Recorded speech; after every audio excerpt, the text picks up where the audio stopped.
Meskipun kita yakin bahwa di antara balasan yang Allah berikan bagi orang yang beribadah terkadang diwujudkan di dunia, akan tetapi jangan jadikan ini sebagai tujuan utama kita untuk melakukan ketaatan.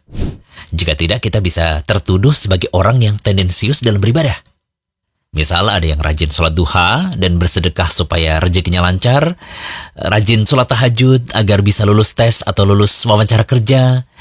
Ada juga yang mungkin rajin puasa demi membentuk tubuh ideal, apalagi mungkin ada yang memperbanyak sholawat hanya demi bisa mendapatkan iPhone 12.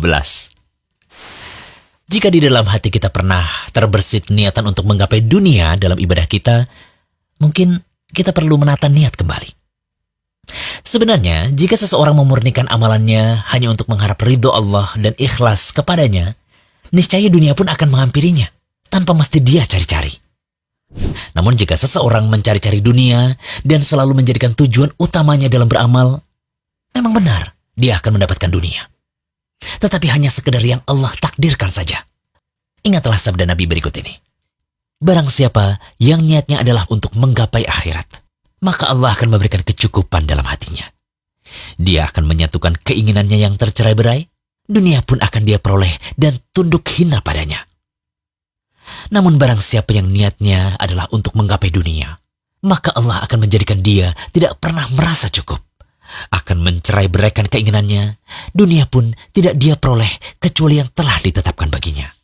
Hadis riwayat Tirmidzi. Syekh Albani mengatakan bahwa hadis ini sahih. Lalu apa tanda seseorang beramal untuk tujuan dunia? Di antara tanda bahwa seseorang beramal untuk menggapai dunia disebutkan dalam firman Allah dalam surat At-Taubah ayat 58 yang artinya. Dan di antara mereka ada orang yang mencelamu tentang distribusi zakat. Jika mereka diberi sebagian daripadanya, mereka bersenang hati. Dan jika mereka tidak diberi sebagian daripadanya, dengan serta-merta mereka menjadi marah. Itulah tanda seseorang dalam beramal hanya ingin menggapai tujuan dunia. Jika dia diberi kenikmatan dunia, dia ridho. Namun jika kenikmatan dunia tersebut tidak kunjung datang, dia akan murka dan marah. Dalam hatinya seraya berujar, sudah sebulan saya merutinkan sholat duha, tetapi rezeki dan usaha belum juga lancar. Inilah tanda orang yang selalu berharap dunia dengan amalan solehnya. Allah Ta'ala juga berfirman, barang siapa yang menghendaki kehidupan dunia dan perhiasannya, niscaya kami berikan kepada mereka balasan pekerjaan mereka di dunia dengan sempurna. Dan mereka di dunia itu tidak akan dirugikan. Itulah orang-orang yang tidak memperoleh di akhirat kecuali neraka. Dan lenyaplah di akhirat itu apa yang telah mereka usahakan di dunia. Dan sia-sialah apa yang telah mereka kerjakan. Quran Surat Hud ayat 15-16. Ibnu Abbas radhiyallahu anhu menafsirkan surat Hud ayat 15-16 tadi. Beliau mengatakan, sesungguhnya orang yang ria, mereka hanya ingin memperoleh balasan kebaikan yang telah mereka lakukan. Tetapi mereka minta segera dibalas di dunia. Ibnu Abbas juga mengatakan, barang siapa yang melakukan amalan puasa, sholat atau sholat malam, tetapi hanya ingin mengharapkan dunia, maka balasan dari Allah.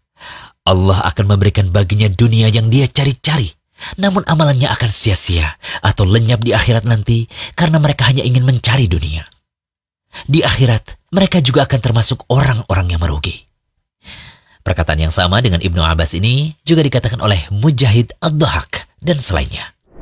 Bahkan Qatadah mengatakan, barang siapa yang dunia adalah tujuannya, dunia yang selalu dia cari-cari dengan amalan solehnya, maka Allah akan memberikan kebaikan kepadanya di dunia. Namun ketika di akhirat, dia tidak akan memperoleh kebaikan apa-apa sebagai balasan untuknya. Adapun seorang mukmin yang ikhlas dalam beribadah, yang hanya ingin mengharapkan ridho Allah, dia akan mendapatkan balasan di dunia, juga dia akan mendapatkan balasan di akhirat. Dari tafsir Al-Quran Al-Azim, tafsir surat Hud ayat 15-16. Tentunya, kita tidak ingin termasuk orang yang Allah sindir dalam ayat tadi. Orang yang melakukan ketaatan karena tendensi dunia, dunia dan dunia. Sungguh sangat disayangkan ketika ibadah yang kita lakukan hanya dibayar dengan balasan sekilas di dunia saja. Oleh karena itu, kita harus menata niat kembali dalam beribadah kepada Allah dan mengharap balasan yang lebih berharga di akhirat kelak. Semoga Allah memberikan keadaan terbaik bagi kehidupan kita. Amin. Jangan lupa kunjungi rumaiso.com. Update setiap hari, insya Allah.